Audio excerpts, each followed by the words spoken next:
Okay, so it is Friday, January 30th, 2026. Right. And if you are anywhere near the San Pedro Bay today, looking out at the water or just walking the streets, the vibe is, well, let's just call it complicated. Complicated is putting it mildly. I mean, it is a day of extreme, just jarring contrasts. Yeah. It feels like the whole region has a split personality. Exactly. It completely depends on which street corner you're on. You're seeing two totally different realities. Mm-hmm. On one block, you've got businesses shuttered tight, doors locked, signs in the window for this massive coordinated national shutdown. It's quiet, tense. And then you drive, a few miles up the road into Torrance, and there's a company basically popping champagne. Yeah. Because they just locked down nearly $150 million to control satellites for the Space Force. It's a tale of two cities or maybe two economies operating in the same 10-mile radius. You have the friction of social unrest and the, I guess, frictionless ambition of deep tech happening at the exact same moment. And that is exactly what we're trying to do in this deep dive. We're going to take this stack of sources we've got, and we have everything. Local economic reviews, some very frantic Reddit threads, Yay. press releases from the U.S. Space Force, and we're going to try and synthesize it. We need to explain how these global tensions, these massive injections of tech capital, and let's be honest, some pretty petty local rivalries are reshaping the South Bay right now. Yeah. Because when you look at the headlines one by one, they feel disconnected. But when you lay them out on a map, they tell a very, very specific story. And we have a lot to get through. We need to talk about this national shutdown. It's impacting everything from high schools to the federal bankruptcy courts today. And that massive aerospace win for Northwood Space in Torrance. Right. And then you have Amazon retreating. They're robot stores, at least. The robot stores are. And your favorite. Oh, yeah. The amphitheater war that's brewing between the Port of Long Beach and San Pedro. I love this one. A multi-million-dollar fight for concert goers. Exactly. But we have to start with what is happening on the ground, literally, right now. Mm-hmm. Because if you tried to get a sandwich, drop your kids off at school, or even, file a legal motion in San Pedro or Long Beach this afternoon, You probably ran into a wall. you ran into a wall. Yeah, we're seeing the local impact of what's being called the National Shutdown. It's a coordinated protest against federal immigration enforcement, specifically ICE. And this isn't just hashtags. No, not at all. Looking at the reports, this is significant, tangible economic disruption. Okay, so let's get into the specifics. What do we know from the ground? Well, in San Pedro, you've got local staples like the San Pedro Soapworks. They're completely closed. And over in Long Beach, the school system impact is huge. We're seeing reports of these big walkouts at Cabrillo, Milliken, and Wilson high schools. And it goes beyond the schools. Yeah. The economic review we have notes that a lot of small businesses, especially in the Latino community in Long Beach, have shut their doors. It's a full no work, no school, no shopping boycott. It is. But what strikes me, and this is unusual, is how far up the institutional ladder this is going. What do you mean by that? Well, usually a general strike, it hits retail, it hits labor. Yeah. But we have confirmed reports that the federal bankruptcy courts in the region actually closed at noon today. The federal courts, wow. Okay, when the federal courts shut down, this is not a standard protest. It's a systemic pause. So we should probably give the context here. People might be wondering, why today? What's the catalyst for this? The sources are pretty clear on this. It's a direct response to a couple of recent events. Protesters are citing the fatal shooting of Alex Preddy up in Minneapolis by federal agents. That's the national headline. Okay, that's the national driver. But there's a local piece to this too, right? Something driving the anxiety here in Southern California. Yes. The arrest numbers, there are reports circulating among the organizers. I saw this. They're citing a 1,500% increase in arrests in the San Diego and Imperial region. 1,500%. That number, it just sounds staggering. It is enormous. And that's the figure being used to mobilize this shutdown. And the tension is, it's palpable. Just a few minutes ago, reports of clashes outside the federal building in downtown LA. So a very active, very volatile situation. It brings up this idea of interruption, doesn't it? We always talk about the San Pedro Bay as this engine that just never stops. The heartbeat of the supply chain. Right. Always moving containers, moving trucks. But today, that engine stuttered. It's a barometer. This region is the choke point for global trade, but it's also a community. It's made of neighborhoods. And when that community feels threatened, the labor stops, the consumers stop, and the whole economic machine has to pause. It just shows you that you can't separate local commerce from social advocacy. They're linked. Which makes our transition to the next topic almost jarring. It's like whiplash. It is. Because while businesses are closing their doors and people are in the streets, just 6 miles away in Torrance, a company called Northwood Space is basically printing money. It's quite a pivot. From a shutdown on the streets to a massive liftoff in the boardroom. So Northwood Space, they're in a 35,000 square foot facility in Torrance. And today they announced this huge milestone, a $100 million Series B funding round. And look who's leading it. Washington Harbor and Andreessen Horowitz. Yeah, hitters. Oh, yeah. Yeah. Andreessen Horowitz doesn't throw that kind of money around unless they think you're building a potential monopoly. But here's the kicker. On top of that investment... There's more. There's more. They also bagged a $49.8 million contract with the U.S. Space Force? This is Space Force. So you add it all up, it's nearly $150 million in capital and contracts announced today. And this is where it gets really fascinating for anyone watching the tech space. Right. Usually when we talk about the space race around here, Hawthorne, Torrance, we're talking about rockets, we're thinking SpaceX. Yeah. Massive engines, launch vehicles, fire and smoke. The things that go boom and fly up. That's the cool part, right? That's the cool part. But Northwood, they're not doing that. They're not building the rocket. They're not even building the satellite. What are they building? Why is the Space Force handing them $50 million? They are focusing on what they call the ground layer. The ground layer. Yeah, the thesis is that rockets are becoming a commodity. Launching is getting cheaper. SpaceX kind of solved that problem. The new bottleneck, the new choke point, is actually talking to the satellites once they're up there. Okay, unpack that for me. Why is talking to them so hard? I just assume it's, big antennas. Well, traditionally, it's been remarkably bespoke. It's like every satellite needs its own special phone line. You have a dish pointed at one satellite, it talks to that one, and that's it. It's super inefficient. I see. Northwood is trying to build a scalable infrastructure. Think of it like the internet service provider for space. They're upgrading the satellite control network with these things called portal systems. Portal systems sounds very sci-fi. What is that really? It's based on phased array technology. Okay, phased array. Break that down for the non-engineer listening. Okay, imagine a traditional satellite dish. It's like a flashlight. Yeah. You have to physically move your hand to point the beam. Right. A phased array is like a disco ball with thousands of tiny lights you can control electronically. You don't move the dish. You steer the beam instantly. And this is the key. You can steer multiple beams at once. So one portal can talk to a bunch of different satellites in different orbits all at the same time. Exactly. It solves the volume problem. Right. Because we're launching thousands of satellites now, not dozens. So if satellite is useless if you can't talk to it. Northwood is making sure the Space Force can always pick up the phone. You got it. And the fact that this is happening in Torrance is huge. It reinforces the South Bay as this strategic choke point, not just for ocean cargo, but for space operations. The valuable real estate of the future isn't just the launch pad.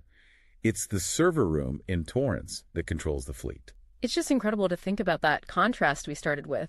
You've got kids walking out of school in Long Beach over social friction, while a few miles away, engineers are wiring up the backbone of the Space Force for frictionless communication with the heavens. It is the duality of the modern economy right there. But speaking of technology failing to connect with reality, let's talk about Amazon. Oh. Because if Northwood is the big win for tech meeting the real world, Amazon's the loss. Ah, yes. The retail shakeup. This is the story of when the future arrives and then decides to leave. This also broke today. Amazon is closing its physical Amazon Fresh and Amazon Go locations. We're talking specifically about the store on Spring Street in Palo Verde and Long Beach, and the ones in Torrance. This is a significant retreat. You have to remember the hype around this. Oh, I do. A few years ago, this was the end of the checkout line. The just walk out tech. You scan your app, grab your milk, you leave. No cashiers. Magic. It was going to revolutionize groceries. And now they're just pulling the plug. Well, the corporate statement is very telling, if you read between the lines. They said they failed to create a distinct customer experience with the right economic model. And right economic model is corporate speak for we were burning cash. That's usually what it means, yeah. High tech doesn't always equal high margins, especially in the grocery business. That's a game of pennies. Right. And it turns out fitting a store with thousands of cameras, weight sensors, massive server power, just to track a bag of chips. It's incredibly expensive. It's over-engineering. And maybe people just didn't hate waiting in line for 2 minutes that much. Apparently not. I mean, it also just felt a little weird, didn't it? You go in, you grab an apple, you just walk out. It felt like you were shoplifting. Exactly. Yeah. There's a psychological barrier. Now, they're not leaving groceries entirely. They're retrenching to focus on whole foods. But for our area, this means more empty storefronts at some pretty premium intersections. So let's reset. We have shutdowns in the streets, space tech booming, empty robot grocery stores. But if you thought things were quiet on the waterfront, you'd be wrong. A war is brewing. The Amphitheater Wars.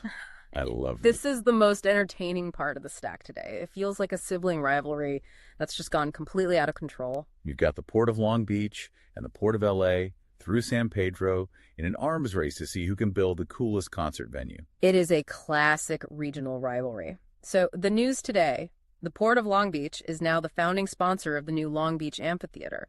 They're dropping $650,000 over 5 years for branding rights. And this is not some small stage. It's a $21 million project. Yeah. 12,000 capacity, right on the water near the Queen Mary. It's a destination. But this is a direct shot across the bow at San Pedro. Oh, absolutely. Because right across the bridge at the West Harbor development, San Pedro is building its own amphitheater. The Niederlander organization, who are legendary bookers. Now, that one is smaller, right? Yeah, 6,200 seats. But they're adding flair, a 175-foot Ferris wheel, and, because it's 2026, pickleball court. Of course. Pickleball. It's mandatory now. But look at the strategy here. Yeah. Both ports are trying to pivot from just being seen as industrial zones with cranes and diesel fumes. They want to be experiential. They want tourism dollars. They want to be fun. But this is where it gets spicy. We dove into the Reddit threads from the San Pedro community to get a vibe check on this West Harbor project. And the locals are, skeptical. Yeah. That's a polite way to put it. They're roasting it. One user said the design looks like a Seattle fish market. Another called it sterile. They're saying it doesn't reflect the gritty, working-class culture of San Pedro at all. There's a real tension. Revitalization versus gentrification. And the flashpoint seems to be the membership-only dog park. Oh my gosh, yes, the comments on this were amazing. Someone joked, I bet the city pays someone $65,000 a year just to check people in at the gate. It's funny, but it symbolizes the disconnect. San Pedro is a blue-collar union town. Longshoremen, fishermen, it's got grit. And now developers are pitching membership dog parks and sterile glass architecture. It feels alien. And meanwhile, Long Beach is just like, hey, we've got the Queen Mary and 12,000 seats. Come on over. It's a pivot to entertainment. Mm-hmm. But the real question is there enough demand for two massive waterfront venues 5 miles apart? They're competing for the same tours, the same ticket buyers. Feels like everyone's fighting for a slice of the pie, but I'm not sure the pie is getting any bigger. And that leads us perfectly into our last story. Okay. Because speaking of priorities and community needs, while Long Beach is buying naming rights for concerts, the Port of LA made a very different kind of announcement today. Less flashy, no pickleball. The digital shift in community grants. Exactly. The Port of LA launched a new online platform to handle their community grants. They're looking to distribute about $2 million for the next fiscal year. Now, on the surface, this sounds incredibly boring. Port uses new software. Who cares? But it's actually really strategic if you think about the context. How so? Why does the software matter? Think about the shutdown, the protests, the gentrification fears, the anger over the Seattle fish market design. Mm-hmm. The port needs what's called a social license to operate. A social license? Yeah. They're always expanding. Yeah. The SR-47 interchange project, for example. That disrupts traffic, creates noise, creates dust. It makes life harder for people in San Pedro and Wilmington. Right. If I'm living there, I'm just annoyed by the trucks all the time. Exactly. So to keep the community from revolting, they have to distribute benefits back to the locals. And they have to do it efficiently. So this is their way of showing they're giving back. And that they're doing it fairly. By digitizing it, making it transparent, they're trying to say, hey, we're part of this community too. It's goodwill maintenance. Especially on a day like today when tensions are boiling over. It's less sexy than a Ferris wheel, but it might be more important for long-term stability. It really hammers home that the port isn't just a business, it's a neighbor. And sometimes you argue with your neighbor, and sometimes they lend you $2 million. It's a complicated relationship. So let's try to pull this all together, because my head is spinning. We started with a shutdown people protesting federal authority. Then we jumped to a massive influx of federal money into space tech. We watched Amazon fail at automating groceries, and now two giant ports are fighting over who gets to host the next big concert. When you lay it out like that, it's a fascinating narrative. The San Pedro Bay area right now is a laboratory for all the biggest tensions in the modern economy. It really is. You've got automation versus labor, global trade versus local community, industrial utility versus pure entertainment. And look at the scoreboard just for today. The automated future. Amazon's robot stores. They lost. They retreated. While the real-world experience, concerts, festivals, is getting millions in investment, that's a really interesting point. We keep hearing everything is going digital, remote, VR. But the ports are betting millions that people still want to go out. They want to stand in a crowd, ride a Ferris wheel. While at the same time, the Space Force is betting millions that the future of defense is in a digital cloud above us, controlled by silent servers in Torrance. It's a paradox. The ground layer is demanding human connection through protests or concerts, and the sky layer is demanding total digital automation. It is. And here's the thought I want to leave you with. We have Amazon admitting their tech didn't have the right economic model. We have the ports pouring money into Ferris wheels. It seems like the experience economy is winning on the ground. But as Torrance looks to the stars with Northwood Space, and as the ports automate more of their own internal operations, who is making sure the community on the ground doesn't get left behind? That is the question, isn't it? The kid who walked out of high school in Long Beach today. Is there a job for him at that space portal facility? Or is he just going to be selling tickets at the Ferris wheel? And that's the disconnect. The capital is flying high, literally into orbit, but the friction is happening on the street corner. And if those two worlds don't talk to each other, this engine is just going to keep stuttering. And that's why you have to keep your eyes on the ground layer. It's been a wild Friday in the South Bay. I have a feeling next week won't be any quieter. Thanks for unpacking all this. Always a pleasure to connect the dots. We'll see you on the next deep dive. Stay curious.